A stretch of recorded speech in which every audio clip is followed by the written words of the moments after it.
we start our lecture। तो शुरू करते हैं हम आज टॉपिक इलेक्ट्रोकेमिस्ट्री हम कर रहे हैं चैप्टर 2 और उस चैप्टर 2 इलेक्ट्रोकेमिस्ट्री का आज शुरू करेंगे पार्ट 2 जो है इलेक्ट्रोकेमिकल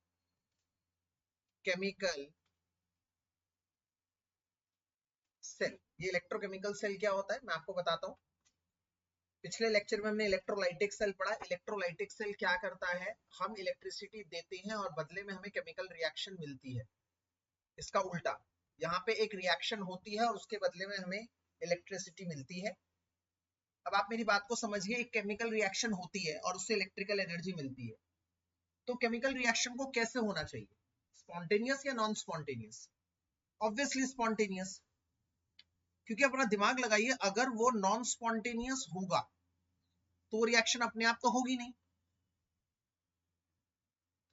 अगर कोई रिएक्शन अपने आप होगी नहीं तो इलेक्ट्रिसिटी कैसे पैदा करेगी? इसका मतलब बहुत सिंपल सीधी सी बात है, हमें एक ऐसी रिएक्शन लेनी है यहाँ पर जो अपने आप हो। तो यहाँ पर हम क्या लिख रहे हैं, chemical energy of A spontaneous reaction is converted to electrical energy। सबसे अच्छा एग्जाम्पल है हमारे सेल, जो बैटरीज फोन में लगते हैं या फिर रिमोट में लगते हैं, घड़ियों में लगते हैं, उनमें केमिकल रिएक्शन होती है अपने आप और उससे हमें मिलती है इलेक्ट्रिकल एनर्जी। तो इसको समझने के लिए मैं आपको पहले एक थियरी सजेस्ट करूंगा। वो थियरी है नर्न्स्ट थियरी। सब लोग क्या करते हैं ना, नर्न्स्ट इक्वेशन तो पढ़ते हैं पर नर्न्स्ट थियरी को मिस कर देते हैं। तो नर्न्स्ट थियरी क्या कहती है, आइए थोड़ा सा विचार करते हैं। नर्न्स्ट एक बहुत बड़े साइंटिस्ट थे जिन्होंने कहा कि अगर किसी भी मेटल को उसके इलेक्ट्रोलाइटिक सॉल्यूशन में डिप कर दे, मेरी बात को समझिए, किसी मेटल को उसके इलेक्ट्रोलाइट सॉल्यूशन, मतलब इलेक्ट्रोलाइट सॉल्यूशन क्या होता है मैं आपको बताता हूं। जैसे Zn लिया मैंने तो उसका इलेक्ट्रोलाइट सॉल्यूशन हुआ ZnSO4। कॉपर लूंगा तो CuSO4, Ag होगा तो सिल्वर नाइट्रेट, उसी का सॉल्ट सॉल्यूशन। बेसिकली हमें सॉल्ट सॉल्यूशन में SO4 से कोई वास्ता नहीं है, हमें मतलब है वो मेटल होना चाहिए और उस मेटल का आयन होना चाहिए। जैसे यहाँ पर Zn2+ है, तो अगर कॉपर को कॉपर सल्फेट में डालते हैं तो कॉपर को कॉपर 2+ में डाला जाता है। Ag को AgNO3 में डालते हैं तो NO3 के ऊपर -1 चार्ज होता है, तो Ag के ऊपर +1 चार्ज हो गया। इसी तरह से जब किसी भी मेटल को Zn को डाल दिया ZnSO4 में, मतलब Zn2+ में, आयरन को डाल दिया आयरन सल्फेट में, मतलब Fe2+, तो इसका मतलब जब किसी भी मेटल को, मेटल M ले लिया मैंने, मेटल M, और उसको उसी के सॉल्ट सॉल्यूशन में डाल दिया, मतलब उसी के आयंस में। अब मेटल का आयन का चार्ज कुछ भी हो सकता है, 1+, 2+, 3+, 4+, मैंने मान लिया N+।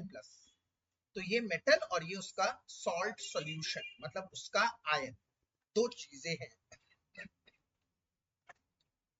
अब नन साहब कहते हैं कि अगर वो मेटल ज्यादा रिएक्टिव मेटल हुआ, ज्यादा रिएक्टिव मेटल किसे कहते हैं, रिएक्टिविटी सीरीज में हम लोग हाइड्रोजन से ज्यादा रिएक्टिव मेटल को, जो भी मेटल हाइड्रोजन से ज्यादा रिएक्टिव है उसको हम लोग ज्यादा रिएक्टिव मेटल के नाम से बोलते हैं। जैसे मैं आपको एक न्यूमोनिक याद करा रहा हूं, ये न्यूमोनिक आप मेरे साथ लर्न करेंगे, वो है PSC ठीक है। PSC मजील, सब लर्न करिए जरा एक बार, अपने अपने मन में एक बार बोलेंगे PSC मजील। P का मतलब पोटेशियम, S का मतलब सोडियम, C का मतलब कैल्शियम, M का मतलब मैग्नीशियम, एल्यूमिनियम, जिंक, आयरन और लेड। PSC मजील ये सब है रिएक्टिव मेटल्स।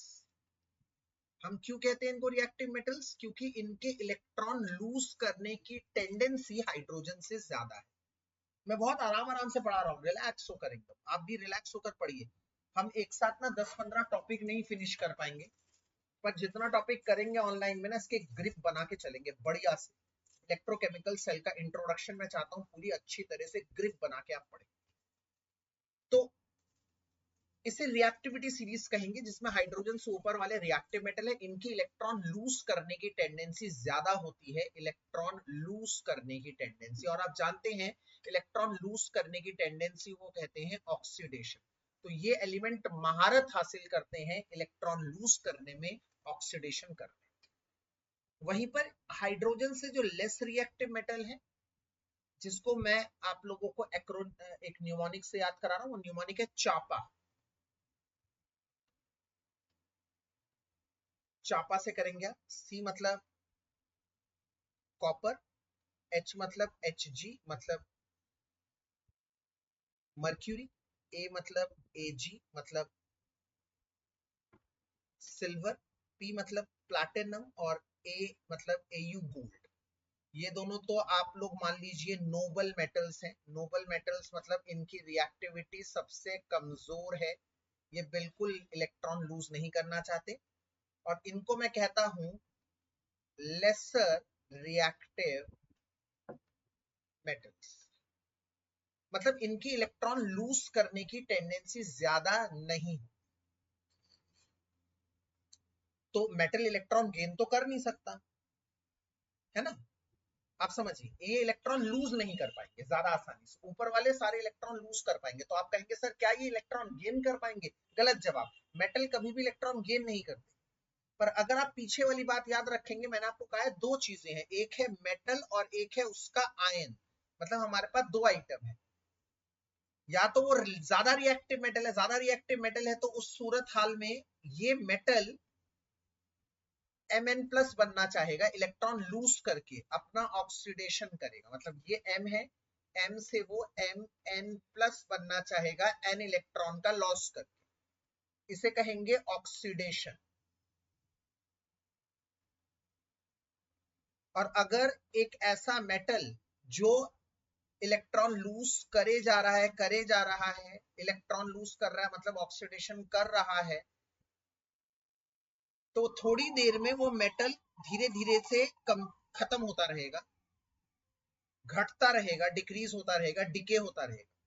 इसका मतलब नर्स साहब ने क्या देखा कि ऐसे रिएक्टिव मेटल को अगर मैं उसके सॉल्ट सॉल्यूशन में रख दूं, जैसे जिंक को जिंक सल्फेट में रख दूं, तो जिंक की रॉड धीरे धीरे धीरे पतली होती जा रही है। वो कह रहे हैं ये क्या जादू हो रहा है भैया, जिंक की रॉड पतली क्यों हो रही है? तो उनको पता लगा एक्चुअली जिंक ऑक्सीडाइज हो रहा है Zn2+। तो जिंक की रॉड का पतला होना, कोई भी जो इनमें से कोई भी हो, कोई भी इनमें से कोई भी मेटल को अगर उसके सॉल्ट सॉल्यूशन में रख दोगे, तो व्हाट यू विल ऑब्जर्व कि वो धीरे धीरे पतला होता जाएगा। मेरी बात को ध्यान से समझिए, धीरे धीरे पतला होता जाएगा। ये रिएक्शन अपने आप हो रही है, तुम नहीं कर रहे, एक स्पॉन्टेनियस केमिकल रिएक्शन है। और वहीं पर उन्होंने ये भी नोटिस किया कि अगर उसकी बदले कोई लेस रिएक्टिव मेटल है, तो वो तो M से Mn प्लस बनना चाहेगा नहीं। मैंने कहा हाँ यार, वो तो इलेक्ट्रॉन देना चाहेगा नहीं, क्योंकि उसको इलेक्ट्रॉन देने की टेंडेंसी तो कम है। पर इसका उल्टा होगा। उल्टा क्या? वहां पर Mn+M बनेगा। मतलब याद करिए, M कभी इलेक्ट्रॉन नहीं गेन करेगा, पर उसका आयन तो कर सकता है ना, बिल्कुल। मतलब सोडियम कभी इलेक्ट्रॉन गेन कभी नहीं करेगा, कदापि नहीं, पर सोडियम का आयन इलेक्ट्रॉन गेन जरूर कर सकता है बॉस। ये जरूर है, आयन इलेक्ट्रॉन गेन कर सकता है मेटल का। उस केस में वो करेगा रिडक्शन वो करेगा रिडक्शन। इसका मतलब M n plus n electron gain कर कर बन जाएगा m, और इसको कहेंगे रिडक्शन। और ऐसी जगह जहां पर ऐसा हो रहा है रिडक्शन, तो हम देखेंगे क्या, मेटल की रॉड मोटी हो रही है भाई, मोटी हो रही है, डिपोजिशन हो रहा है, इसको कहेंगे रिडक्शन हाफ सेल भी कह सकते हैं। रिडक्शन हाफ सेल, सिर्फ एक इलेक्ट्रॉन डिप किया गया है, एक इलेक्ट्रॉन, सिर्फ एक समय पर एक ही इलेक्ट्रॉन होगा, मैं मान रहा हूं रिडक्शन हाफ सेल। अगर ऑक्सीडेशन कर रहा है तो ऑक्सीडेशन हाफ सेल। मैं दोबारा बता दूं, एक समय पर मैं एक ही मेटल को अज्यूम कर रहा हूं। जैसे मैं एग्जांपल देना चाहता हूं, वोल्टाइक सेल का, गैल्वेनिक सेल का, कई एग्जांपल्स। अलेक्जेंड्रो वोल्टा जिन्होंने इसी एप्लीकेशन का इस्तेमाल करके वोल्टाइक सेल बनाया, लुई गैल्वेनी जिन्होंने इसी एप्लीकेशन का इस्तेमाल करके गैल्वेनिक सेल बनाया, डेनियल सेल बनाया, लेक्लांचे सेल, अलग अलग साइंटिस्टों ने इन्हीं तरह के नर्न्स्ट की थियोरी का इस्तेमाल करके सेल बनाए। हम उनमें से किसी एक को भी अगर पढ़ ले तो हमारा काम बन जाएगा, क्योंकि सभी का वर्क मैकेनिज्म एक जैसा है। तो आइए किसी एक को पढ़ते हैं जो आपके सिलेबस में है। हम पढ़ेंगे गैल्वेनिक सेल। तो गैल्वेनिक सेल में क्या कहा गया है, गैल्वेनिक सेल में हम लोग क्या करते हैं, हम लोग एक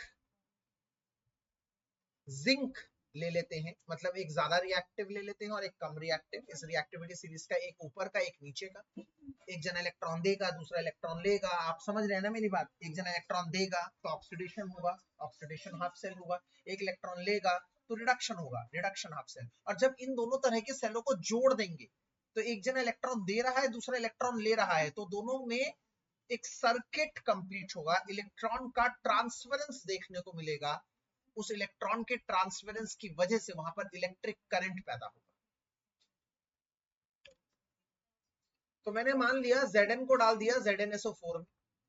मैं दोबारा बता दूं, ZnSO4 से मेरा कोई वास्ता नहीं है, मेरा कोई वास्ता नहीं है ZnSO4 से, मेरा वास्ता सिर्फ है Zn2+। ये है Zn और ये है ZnSO4, जिसमें मुझे Zn2+ से वास्ता है बस।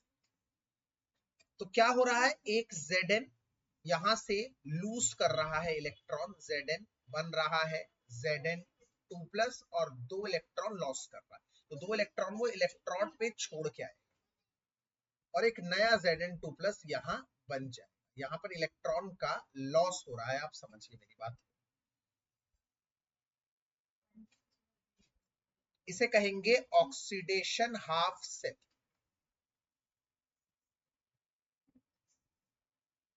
इसी तरह से मैं एक ऐसे मेटल को भी लेना पसंद करूंगा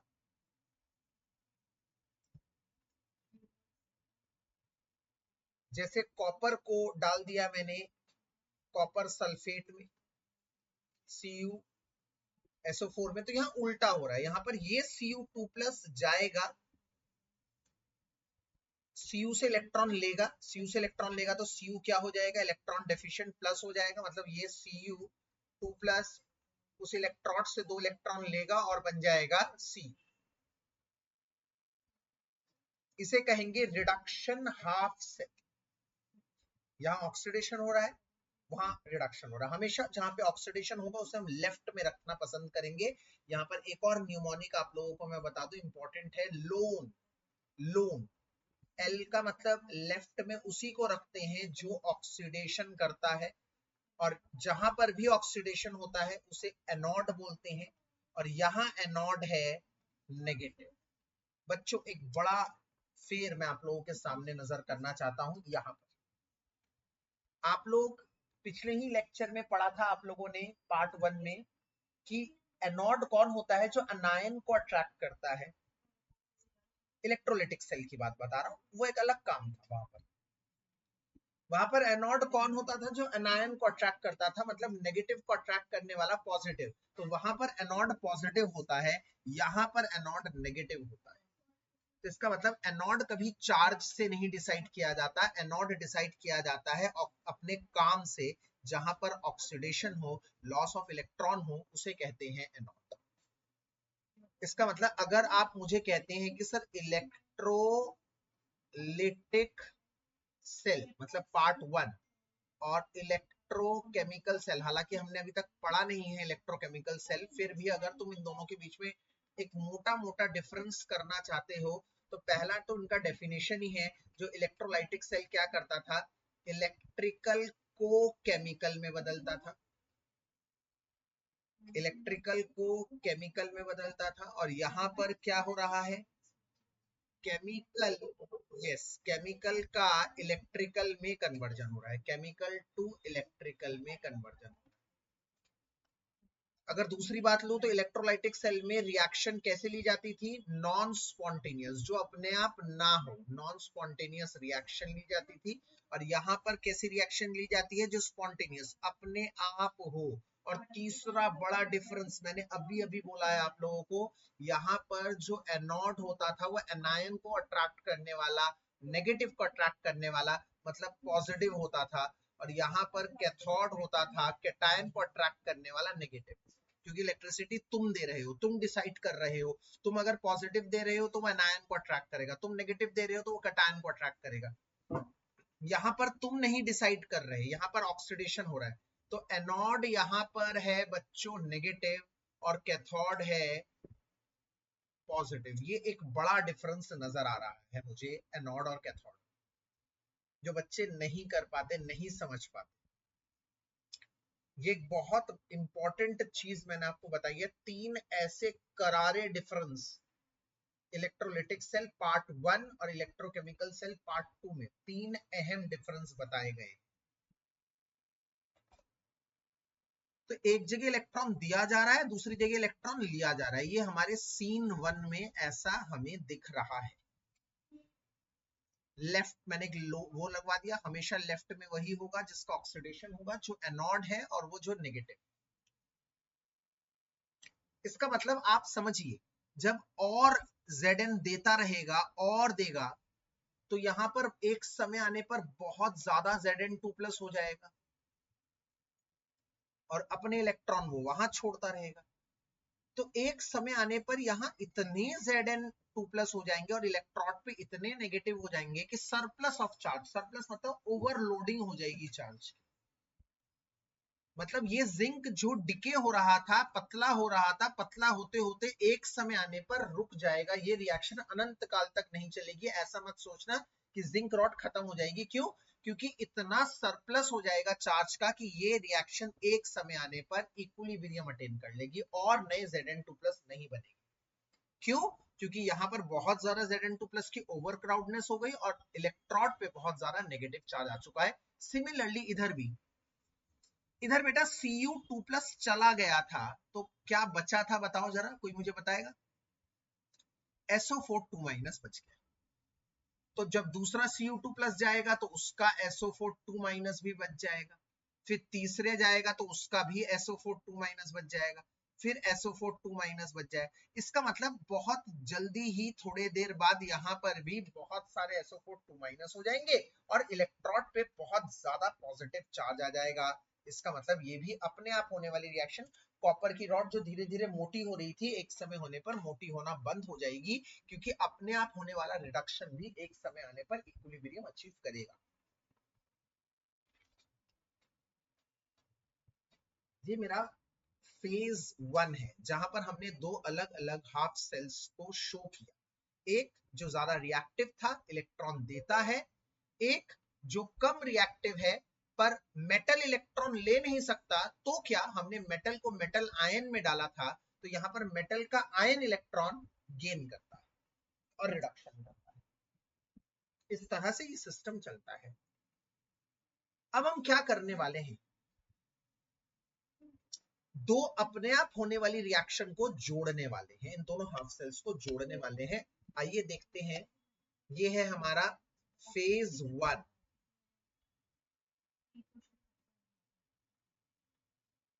गैल्वेनिक सेल का।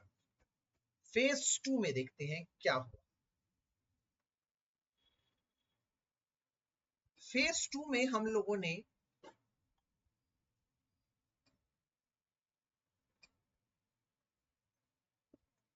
यहां ऑलरेडी Zn2+ याद करिए बहुत ज्यादा थे, बिल्कुल बहुत ज्यादा Zn2+ की ओवर क्राउडनेस है, और यहाँ ओवर क्राउडनेस है SO4 2- की बॉस।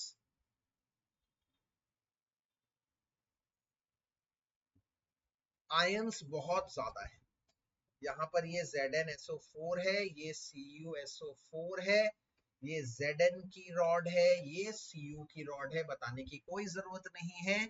यहाँ पर बहुत सारा नेगेटिव चार्ज इकट्ठा हो चुका था, मतलब बहुत एक्सेस इलेक्ट्रॉन, और यहाँ पॉजिटिव मतलब इलेक्ट्रॉन की भारी कमी हो चुकी थी। तभी हम लोगों ने क्या किया, इन दोनों इलेक्ट्रोड्स को बाहर से एक मेटेलिक वायर से जोड़ दिया। अब ये मेटेलिक वायर क्या काम करती है बच्चों, यहाँ के इलेक्ट्रॉन जो अमीर थे, यहाँ से यहाँ पे बहुत ज्यादा इलेक्ट्रॉन थे, ये सारे इलेक्ट्रॉन उस वायर के थ्रू उधर चले जाएंगे जहां इलेक्ट्रॉन की कमी थी। आप मेरी बात को समझिए, सारे मतलब ऐसे करंट बहेगा एनोड से, सॉरी चार्ज जाएगा एनोड से, कैथोड ट्रैवल करेगा चार्ज।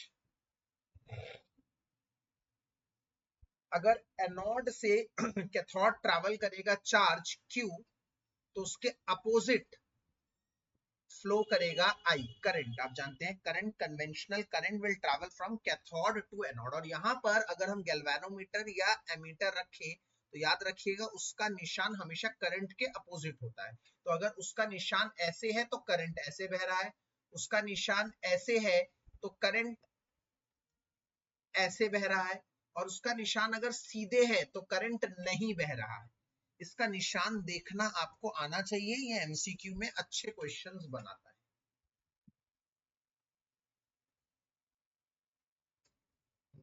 तो मैं क्या लिख रहा हूं यहां पर, when two half cells are connected with a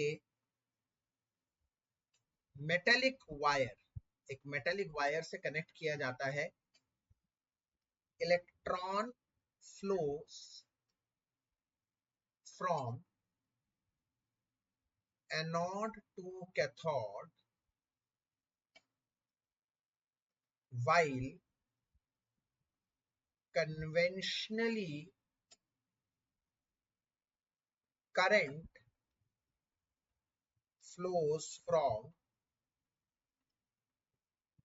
cathode to anode. ये सब बातें आपको पता होनी चाहिए, ये सब बातें आपको अच्छी तरह से पता होनी चाहिए, बहुत इंपॉर्टेंट है। ठीक है, दो बातें हो गई। अभी भी सर्किट कहीं ना कहीं पूरा नहीं है, इसलिए हम चलते हैं फेज 3 पर, और फाइनल फेज जिसमें हम पूरा सेल डिकोड कर लेंगे। कुछ इस तरह की अब तक हमने पढ़ा, एक ज्यादा रिएक्टिव मेटल को उसके इलेक्ट्रोलाइट में और एक कम रिएक्टिव मेटल को उसके इलेक्ट्रोलाइट में डिप किया। जैसे जिंक को डिप किया हमने ZnSO4 में, और कॉपर को डिप किया हमने CuSO4 में। एक ही फिगर को मैं तीसरी बार बता रहा हूं, सिर्फ एक ही मोटिव से कि आप लोगों को ये पक्का हो जाए भाई। मैंने जब इनको एक्सटर्नली बाहर से जोड़ा, एक मेटालिक वायर से बाहर से जोड़ने पर इलेक्ट्रॉन फ्लो हुआ, इलेक्ट्रॉन फ्लो हुआ तो मेटालिक वायर से कैसा कंडक्शन करते हैं, इलेक्ट्रॉनिक कंडक्शन। याद रखिएगा इलेक्ट्रॉन फ्लो करता है तो इलेक्ट्रॉनिक कंडक्शन कहलाता है, इलेक्ट्रॉन का कंडक्शन। तो Zn से Cu ये हुआ। अब हमने क्या करा इसमें, क्योंकि आयंस की समस्या इधर Zn2+ बहुत ज्यादा था, उधर SO4 2- बहुत ज्यादा था, इसको खत्म करने के लिए हमने अंदर ही अंदर इनको इंटरनली जोड़ दिया एक U ट्यूब से। You tube, you tube inverted, उल्टा यू, उल्टा यू ट्यूब। इस यू ट्यूब का क्या काम होता है? इस यू ट्यूब को हम सॉल्ट ब्रिज भी कहते हैं। क्यों? क्योंकि ये Zn2+ यहाँ का वहां के SO4 2- के साथ ZnSO4 बना देगा, न्यूट्रलाइज कर देगा। तो जो आयन की समस्या थी वो भी हमारी हट जाएगी, सेल पूरी तरह से न्यूट्रल हो जाएगा। इसलिए इसको सॉल्ट ब्रिज कहते हैं, क्योंकि सॉल्ट्स का आदान प्रदान करता है, ब्रिज की तरह काम करता है। तो इस फेज में हमने क्या देखा? Internally half cells, both half cells are connected by salt bridge। Salt bridge से कैसा कंडक्शन होता है? आयंस का। आयंस मतलब पार्ट 1 याद करिए, इलेक्ट्रोलाइट्स, इलेक्ट्रोलाइटिक कंडक्शन कहलाता है। तो यहाँ पर एक क्वेश्चन बन जाता है, इलेक्ट्रोलाइटिक कंडक्शन और मेटालिक कंडक्शन दोनों में डिफरेंस भी बहुत अच्छा आता है, जो मैं आगे आपको बताऊंगा। Both are connected by salt bridge, through which, या फिर सॉल्ट ब्रिज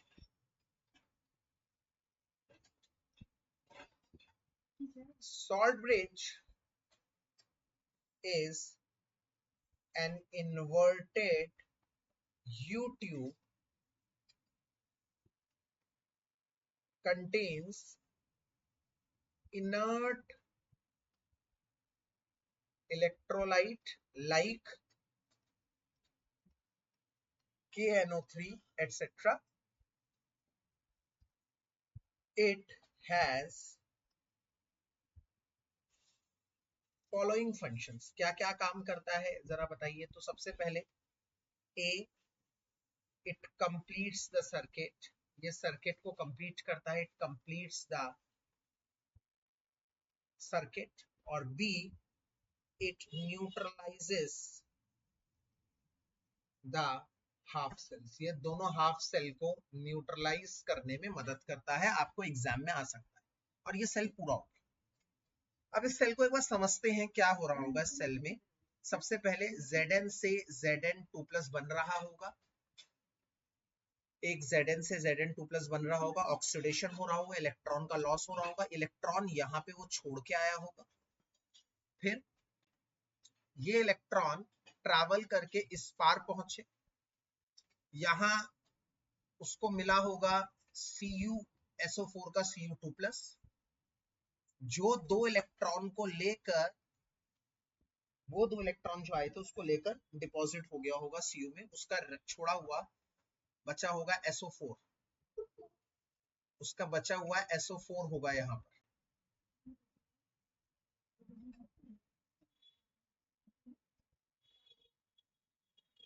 उसका बचा हुआ SO4 2- होगा, और ये SO4 2- इस Zn2+ के साथ Zn2+ बना देगा, ZnSO4 का।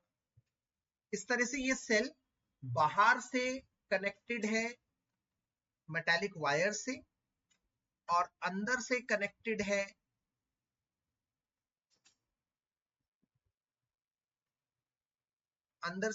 है सॉल्ट से। और ये सेल लास्ट तक काम करता रहेगा, मगर 3 सूरत हाल में काम करना बंद कर देगा। एक समय ऐसा आएगा मेरे बच्चों, एक समय ऐसा आएगा जब यहाँ का सारा Zn2+ खत्म हो जाएगा, बिल्कुल।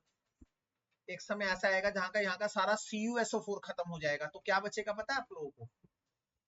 मैं बताता हूँ। सारा CuSO4 का Cu तो चला जाएगा, और यहाँ का Zn एक्स्ट्रा आता रहेगा। तो एक समय ऐसा आएगा यहाँ पे भी ZnSO4 होगा, और यहाँ पर भी ZnSO4 होगा, क्योंकि यहाँ का सारा Cu जा चुका होगा, सिर्फ SO4 बचा होगा, जो वहां के Zn के साथ ZnSO4 बना देगा। तो एक समय ऐसा आएगा जब दोनों तरफ ZnSO4 ही बचेगा।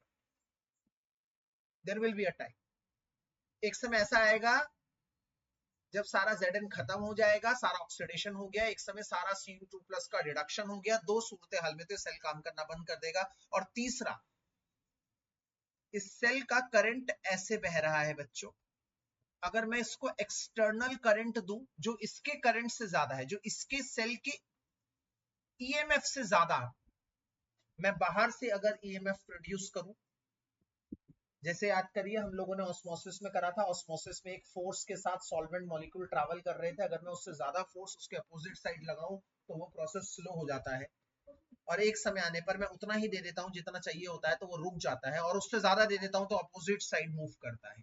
3 फेजेस थे, रिवर्स ऑस्मोसिस हो जाता है।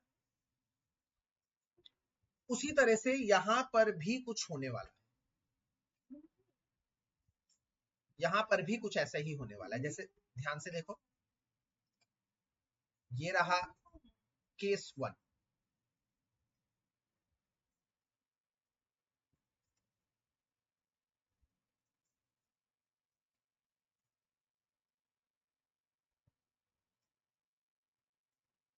ई एक्सटर्नल से जोड़ दिया मैंने, इस सेल को बाहर से जोड़ दिया, देख रहे हैं आप, ई एक्सटर्नल से।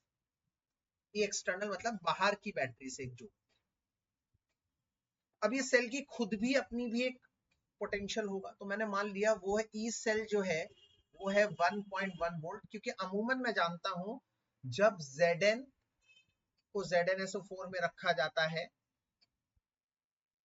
जिसकी मोलैरिटी 1 होती है, कॉपर को कॉपर सल्फेट में डाला जाता है जिसकी मोलैरिटी 1 होती है, तो उसके इलेक्ट्रॉन के फ्लो से जो वोल्टेज होता है वो 1.1 वोल्ट ही होता है, या फिर दूसरे शब्दों में कह सकता हूं एक गैल्वेनिक सेल के, स्टैंडर्ड गैल्वेनिक सेल का पोटेंशियल 1.1 वोल्ट होता है, ये इसका इंटरनल है, इंटरनल है। E cell 1.1 volt. तो केस 1 क्या रहा है? केस 1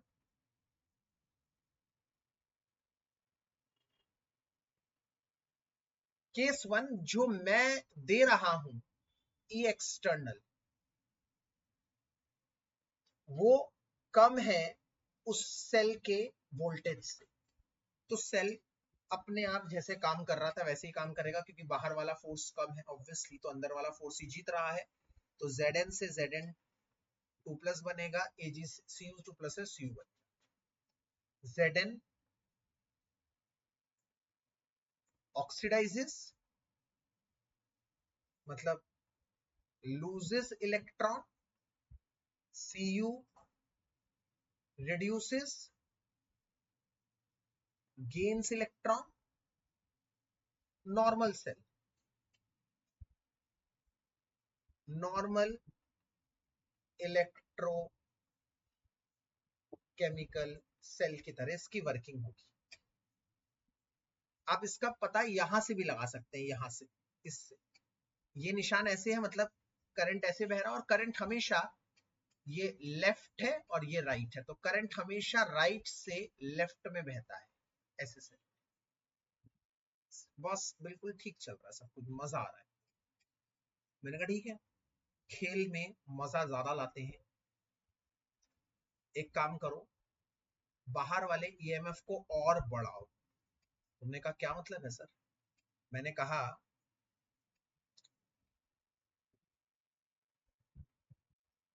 बाहर ई एक्सटर्नल जो है उसको और बढ़ाओ, जैसे ही तुमने बढ़ाया और बढ़ाते बढ़ाते वो एक ईएमएफ के बराबर हो गया, 1.1 ईएमएफ के बराबर हो गया। आप जरा फोटो को देखिए, और फोटो में एमीटर या फिर गैल्वेनोमीटर या फिर वोल्टामीटर का निशान देखिए, सीधे खड़ा, एकदम सीधे खड़ा है।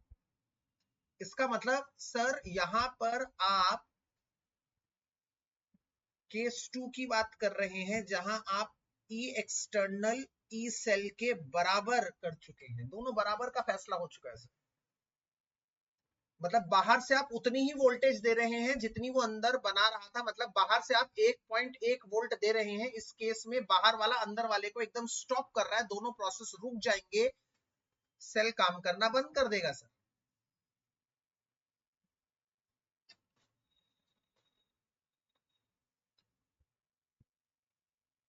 cell will not work, no current is flowing across the circuit, कोई करंट नहीं बह रहा सर।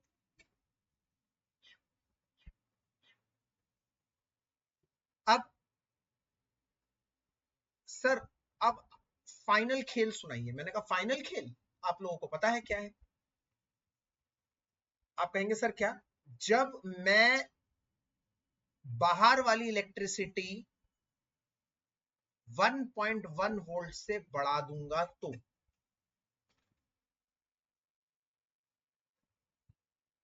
अगर मैंने बाहर वाला बढ़ा दिया तो क्या होगा सर? मतलब मैं बात कर रहा हूं केस 3 की। बाहर वाला ईएमएफ 1.1 वोल्ट, मतलब जो सेल का, गैल्वेनिक सेल का वोल्टेज था उससे ज्यादा कर दिया तो क्या होगा? तो निशान मैं ऐसे देखूंगा, ऐसे। इसका मतलब अब करंट ऐसे फ्लो कर रहा है, लेफ्ट से राइट करंट ऐसे फ्लो कर रहा है, मतलब चार्ज उल्टा जा रहा है। इलेक्ट्रॉन कॉपर से जिंक में जा रहा है, कॉपर उल्टा हो रहा है काम। अब कॉपर इलेक्ट्रॉन दे रहा है इस वाले से उल्टा एकदम, देखो कॉपर इलेक्ट्रॉन देगा, जिंक इलेक्ट्रॉन लेगा। तुमने कहा सर क्या बात कर रहे हो, how it is possible? Copper एक लेस रिएक्टिव मेटल है। कम ऑन, कॉपर एक लेस रिएक्टिव मेटल है। लेस रिएक्टिव मेटल कभी इलेक्ट्रॉन देगा नहीं। और जिंक, जिंक तो ज्यादा रिएक्टिव मेटल, आपने कभी कहा, वो इलेक्ट्रॉन क्यों लेगा सर? मैंने कहा बिल्कुल सही है। इसका मतलब कॉपर का इलेक्ट्रॉन देना और जिंक का इलेक्ट्रॉन लेना ये एक नॉन स्पॉन्टेनियस प्रोसेस है, क्योंकि हकीकत में होने ही नहीं वाला, क्योंकि जिंक एक्चुअली उस फैमिली को बिलोंग करता है जो ज्यादा रिएक्टिव मेटल है। जिंक यहां बिलोंग करता है रिएक्टिव मेटल के फैमिली में, जहां पर इलेक्ट्रॉन दिए जाते हैं। कॉपर इलेक्ट्रॉन, कॉपर तो इलेक्ट्रॉन नहीं लेता, कॉपर का आयन इलेक्ट्रॉन लेता है। बट यहां पर जब आप देख पा रहे हैं उल्टा काम हो रहा है सर, उल्टा काम। इसका मतलब कॉपर के आयन, कॉपर इलेक्ट्रॉन दे रहा है और जिंक के आयन इलेक्ट्रॉन ले रहे हैं सर। इसका मतलब एक नॉन स्पॉन्टेनियस केमिकल रिएक्शन हो रही है। वो इसलिए क्योंकि आप जो इलेक्ट्रिसिटी प्रोवाइड कर रहे हैं वो सेल की बर्दाश्त करने की क्षमता से ज्यादा है, मतलब सेल उल्टा काम कर रहा है। जी हाँ, एक नॉन स्पॉन्टेनियस केमिकल रिएक्शन हो रही है। और आप जानते हैं नॉन स्पॉन्टेनियस केमिकल रिएक्शन मतलब किस तरह की सेल की बात कर रहा हूं। ये सेल अब इलेक्ट्रोकेमिकल सेल नहीं रहा, ये सेल क्या बन चुका है? इलेक्ट्रोलाइटिक सेल बन चुका है। बिल्कुल ठीक। इसका मतलब यहां पर कॉपर ऑक्सीडाइज हो रहा है उल्टा, loses electron, Zn reduces, gains electron, cell works reverse side, that is electrolytic cell। इस बात को आपको समझना है। तो इसका मतलब पेपर में आपको सिर्फ निशान दिए होंगे। ये निशान ऐसे है, करंट राइट से लेफ्ट जाना चाहिए, बिल्कुल सही है। ये निशान ऐसे आप समझ जाइए, अरे बाप रे, करंट ऐसे बह रहा है लेफ्ट से राइट उल्टा। ये इलेक्ट्रोलाइटिक सेल, इलेक्ट्रोकेमिकल सेल नहीं, इलेक्ट्रोलाइटिक सेल। निशान को देखते ही समझ जाना स्मार्ट बच्चों की पहचान है।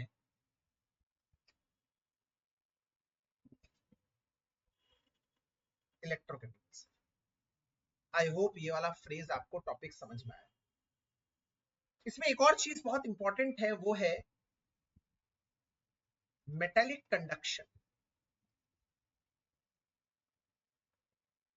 और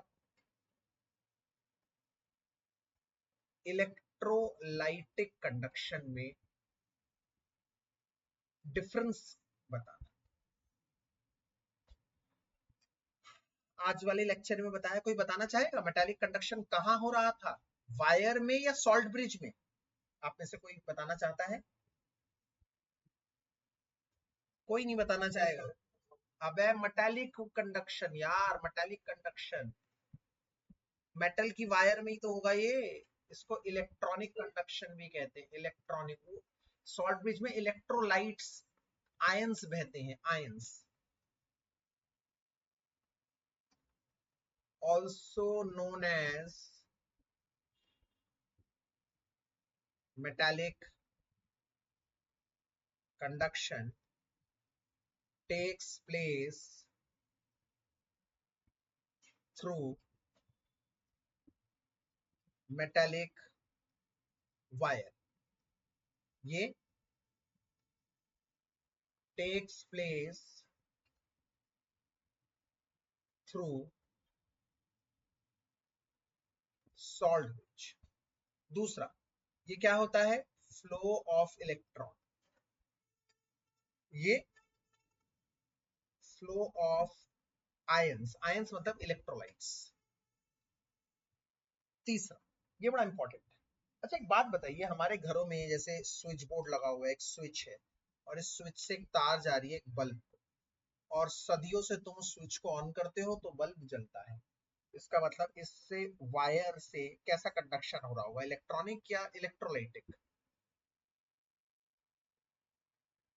ऑब्वियसली इलेक्ट्रॉनिक. मेटालिक कंडक्शन है ना, मेटालिक वायर से वही हो रहा है. तो मैं एक बात पूछना चाहता हूँ आपसे, कभी आपने ऐसा नोटिस किया कि हमेशा जब आप स्विच ऑन करते हैं तो इलेक्ट्रॉन ऐसे फ्लो करते हैं ऑब्वियसली इस डायरेक्शन में, क्योंकि स्विच की तरफ से जाते होंगे बल्ब की तरफ. जो लाखों करोड़ों इलेक्ट्रॉन फ्लो करते रहते हैं करते रहते हैं, ऐसा क्यों नहीं होता कि स्विच के पास की तार पतली हो जाती है और बल्ब के पास की तार मोटी हो जाती है? क्यों? क्योंकि कई सालों से इलेक्ट्रॉन फ्लो कर रहे हैं यार एक ही साइड में.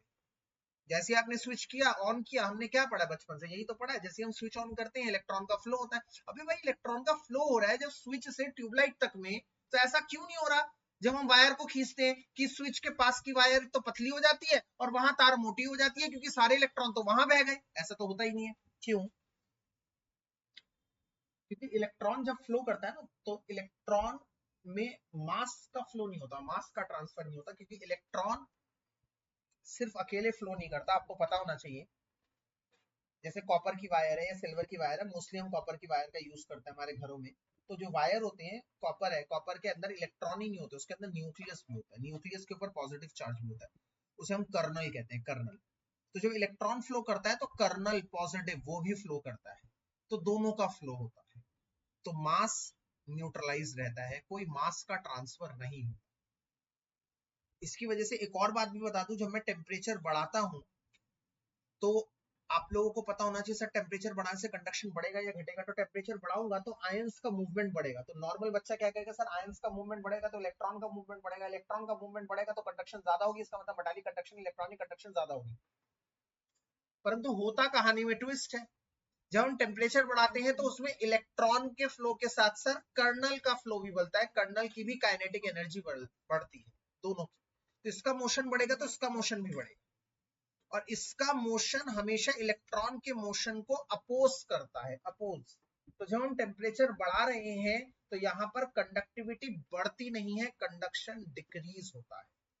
ये दो अहम चीजें हैं जो आप लोगों को समझनी है. एक, दोबारा लिख रहा हूं, ध्यान से समझिए आप लोग. एक, नो मास ट्रांसफेरेंस, और इसमें इसमें तो मास ट्रांसफर हो गई. एक बात बताओ, ये वाला मान लो सेट यूट्यूब से जाएगा सारा का सारा, Zn यहाँ चला जाएगा, ZnSO, तो Zn जा रहा है, ZnSO4, तो यहाँ का तो Zn कम होगा, वहां बढ़ता रहेगा. ये तो मास का फ्लो है, जिंक. तो नो मास ट्रांसफरेंस, यहाँ पर मास ट्रांसफरेंस टेक्स प्लेस. और चौथा जो मैंने अभी बताया, electronic conduction is inversely proportional to temperature, as on increasing temperature बढ़ने से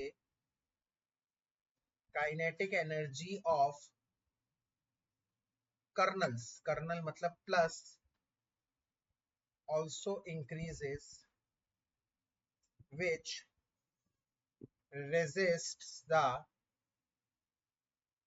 motion of electron. और यहां पर क्या है चौथा point? Electrolytic conduction is directly proportional to temperature. मतलब टेम्परेचर बढ़ाने पे कंडक्टिविटी बढ़ेगी. और यहीं से आता है बेहतरीन क्वेश्चन आज का, और वो क्वेश्चन है जिसमें मैं 2026 लिखने वाला हूं. बेहतरीन क्वेश्चन. मतलब जो अगले साल आप लोगों के पेपर में आएगा, और वो है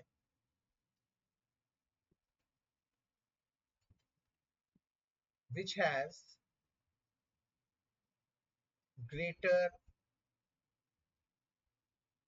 conductivity, A 40 degree AG wire और 80 degree AG wire, B 40 degree 1 molar CuSO4 और 80 डिग्री 1 मोलर CuSO4। तो आंसर बड़ा सटीक है। पहले वाले में वायर कह रहा है तो इलेक्ट्रॉन का कंडक्शन है जो टेम्परेचर के इनवर्सली प्रोपोर्शनल है। सॉल्यूशन ए में टेम्परेचर इनवर्सली है, मतलब कम टेम्परेचर वाला जीतेगा, और दूसरे वाले में CuSO4 है तो इलेक्ट्रोलाइट कंडक्शन, इलेक्ट्रोलाइट में टेम्परेचर डायरेक्टली प्रोपोर्शनल है, मतलब ज्यादा टेम्परेचर वाले में ज्यादा कंडक्शन। भाई ये है आज का बड़ा इंपॉर्टेंट क्वेश्चन, और इसके साथ ही आज का लेक्चर होता है खत्म। बड़ा क्रिस्प सेशन लिया मैंने, अपनी तरफ से पूरी कोशिश करी क्रिस्प सेशन लूं एकदम।